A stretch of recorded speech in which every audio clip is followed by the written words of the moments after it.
morning, Sunday campers. I'm so excited you joined us today. Today we're going to be talking about Queen Esther. Now, Queen Esther's real name is actually Hadassah. That's her Hebrew name, because she's actually Jewish, which is something that's hidden during and throughout her life, rather. As a young girl, she was orphaned. Her parents passed away, and she had to survive on her own. But luckily, her uncle Mordecai was able to come and be with her and raise her. But in that time, as she became a young woman, she was actually taken to the palace to potentially become the new queen of Persia, which in fact she did. But in this time, her uncle told her to hide her Jewish identity, so they named her Esther, and she was crowned Queen Esther of Persia. Now, she had a wonderful husband who was the king. However, his prince decided to create a mandate that all the Jews would be expelled from the kingdom.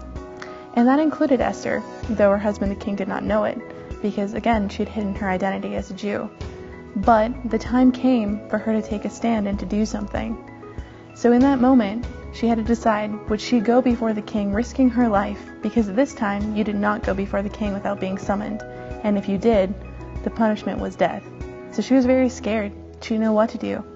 But with great faith, and a faith that was trusting, blinding. So she didn't know what would happen. So she went forward without knowing the truth of what could be.